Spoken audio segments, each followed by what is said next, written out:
welcome back to my channel. Today's video is the second video of my makeup collection series where I basically walk you through different categories of makeup that I own and what I think of them and whether I recommend them to you. And basically today is going to be about my foundations and foundation mixes. So before we get right into those products and me talking to you about them, I would like to ask you if you would like to subscribe to my channel if you haven't already, to support me and show me some love because it would really help me out a lot. But you don't have to if you don't want to. But yeah, other than that, I hope you will enjoy this video, so let's get right into it.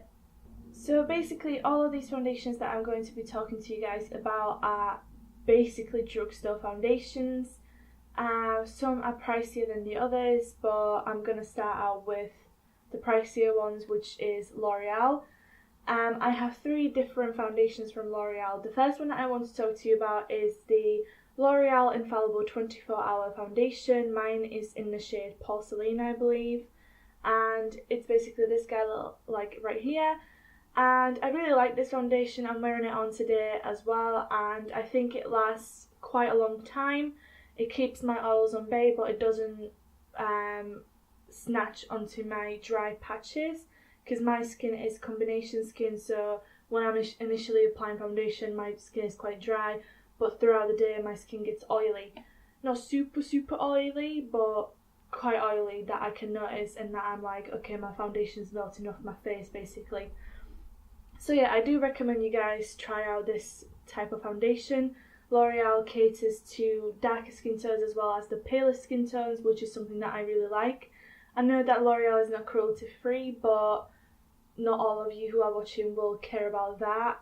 So yeah, and this foundation retails for $12.99 I think. The next foundation that I'd like to talk about is the L'Oreal Infallible Total Cover Foundation, which looks like this. Again, I have mine in the shade Porcelain. This is just a tube foundation and it's been advertised as a full coverage foundation.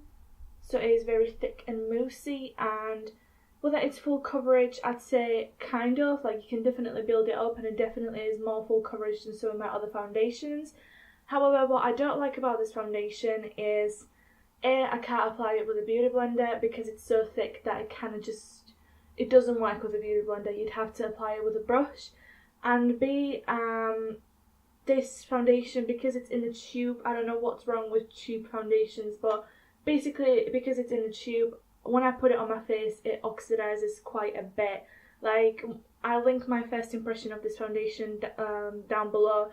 But basically, when I applied it, I was a bit worried because I applied one side of my face with a brush and the other with a sponge. And I've noticed that this side didn't match this side because it already started oxidizing.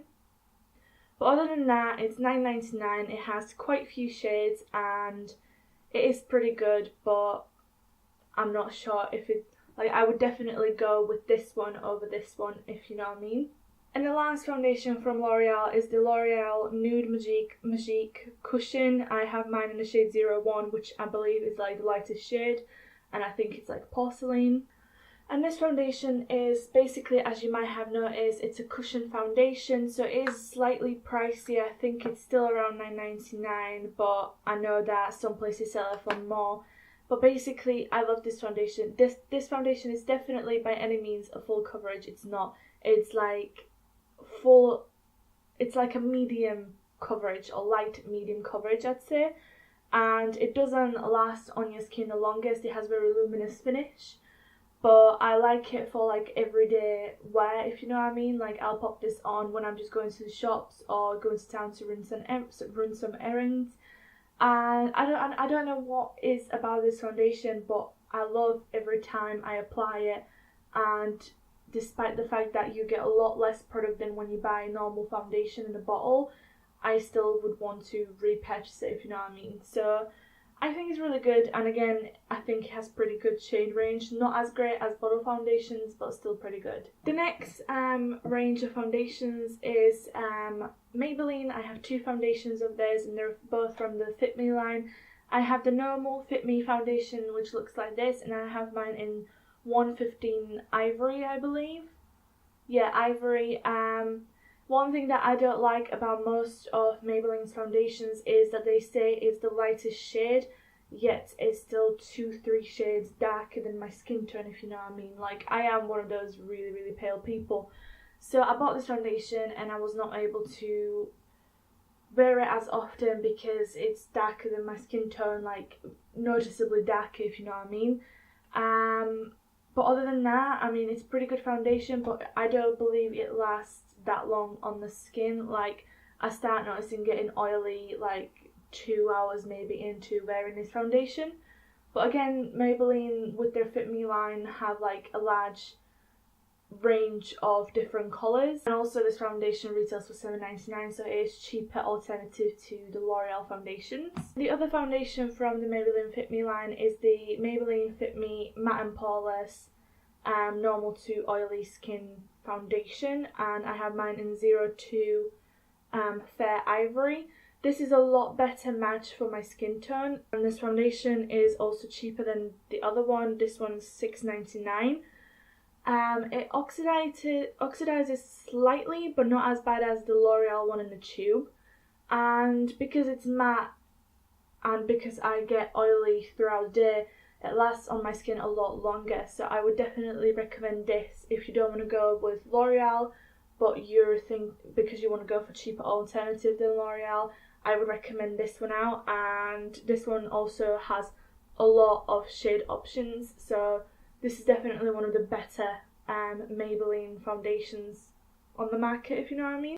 Right, the next foundation that I would like to talk to you guys about is Revlon Colorstay foundation. I still have the old tube of it, and this foundation, it is a bit pricier. It's $12.99, which is probably the most expensive foundation that I own, to be fair.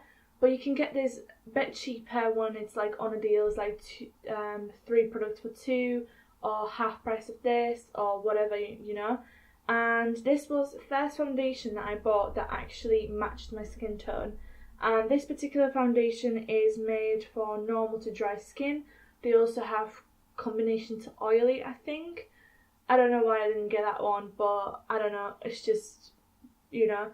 And this foundation is pretty liquidy, so I would recommend choosing a denser sponge. If you like applying foundations with sponge, I would recommend choosing denser sponge like the Beauty Blender instead of the Real Techniques one. It's pretty good coverage. You can definitely build it up, and it lasts pretty okay. Like, because it is for normal to dry skin, it's not made to keep your oils on bay, if you know what I mean. But I mean, if you don't have oily skin, then I think this foundation would be perfect. And yeah, I don't have much else to say about this. It's become one of those foundations that I'm like, I need to use this, if you know what I mean. The next foundation that I want to talk about is the Bourjois Healthy Mix foundation, and mine is in the shade Rose Ivory. And everyone was raving about this foundation, so I bought it to test it out to see what's the hype about. So far, I still have to find what the hype is about because I don't really think it's that great. I've only used it a couple of times. The coverage is very similar to the L'Oreal foundations, like the first one that I've shown you, and this retails for $9.99, so I'm not too sure if the foundation is actually worth spending that money, if you know what I mean. But I mean, it lasts pretty okay. Like, I did get oily, but it was only after several hours of wearing this foundation, and it doesn't seem to like catch into my dry patches on my skin.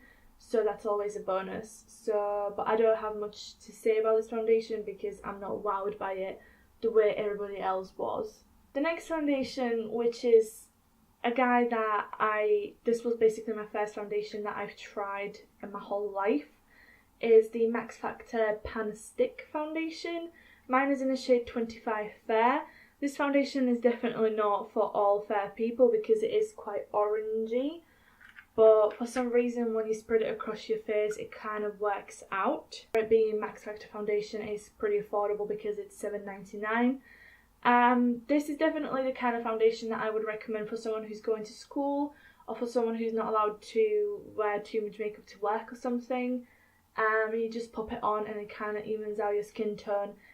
I'm not I'm going to say one thing. If you have super dry skin, you're not going to like this. This is definitely not a hydrating, moisturising Canon foundation stick. Or stick foundation or whatever. But I have noticed that using this with a beauty blender or Real Technique sponge definitely does help. And also I use it on days when I am less dry with my skin, if you know what I mean. But yeah, I think it's pretty good starter foundation if you ask me, especially if you're not allowed to wear too much of it. Foundation, like an actual foundation that I want to talk about, is the Lottie London Selfie Rody Medium Coverage Matte Foundation in the shade Ivory, which is supposedly the lightest shade that they have. This foundation retails for £6.95 and I don't think it's that great, to be fair, at least not for me. If you don't have that much of a pale skin, you could pull this off, but because this is the lightest shade, that they have, it's not good because even as its lightest shade, it doesn't match me, but it also oxidizes because, again, cheap foundation, you know, so it oxidizes to even darker, so I can't use it without any like white mixer. And also with this foundation, I have noticed that it does cling onto my dry patches whereas with some other matte foundations that didn't happen to me, so I don't know what's up with that. Now moving on to the 3 products that I use for mixing with my foundation. A few weeks back I have self-tanned and I got a better darker result than I expected, and I was like even the foundations that oxidize on me are not dark enough for what just happened. So basically, instead of buying a dark mixer, which would work out a lot more expensive, I went to Boots and I went to the Rimmel section and I got the Rimmel Match Perfection foundation in the darkest shade that they had, and I just mix it in and it kind of matched my fake tan. The reason why I got this instead of any other mixer is because I like this foundation. It is pretty good to mix with other foundations and it lasts pretty good on me. It's just I ran out of my normal bottle, so that's why you don't see me talking about my normal shade of this as well. And it also caters pretty good for other skin tones as well. So, but yeah, I use this guy to darken my foundations, which is not as often as lightening my foundations. The Body Shop Lightening Drops, Shade Adjusting Drops basically, and these are the lightening ones. They retail for £10 from Body Shop. These ones I don't use as often because they do for some reason pull off a little bit on a pink side, and also the little pipette or whatever you call it is a bit harder to use, but it's pretty good foundation for like the consistency of it is pretty good to mix with other foundations, and the coverage of it is pretty okay too. But yeah guys, that's all for the video. That's all of my foundations and foundation mixes. I hope you enjoyed this video. I hope it was of any use to you as well. And if you like the video, give it a thumbs up. Again, don't forget to subscribe if you like me, my personality and my content on my channel. And I'll talk to you in my next video. Bye!